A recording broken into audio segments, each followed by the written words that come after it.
You know, a lot of people have been speculating on who I paid this hush money to, but it should be pretty obvious who it is.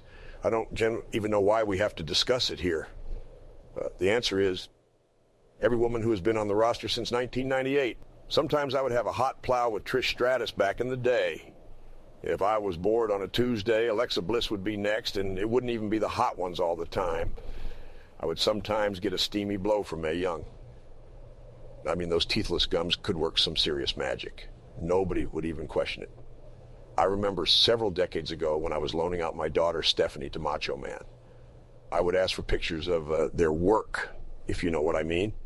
And depending on how much I liked it, that would be an easy million for the two of them. Now I get videos and pictures daily from Hunter in exchange for leading the company. But it wasn't until much later that I got the urge to try a little bit of Stephanie for myself. That cost a pretty penny to keep her quiet, but it was worth the $10 million I gave her.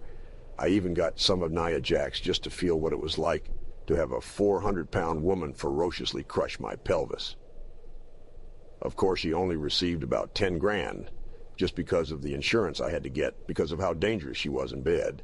Unfortunately for some, like Charlotte Flair, who had about 100 surgeries on their face, I eventually required them to wear a bag in order to keep their pay rate.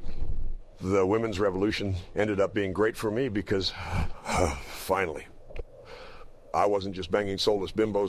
These new women cost a hell of a lot more, but it's well worth it.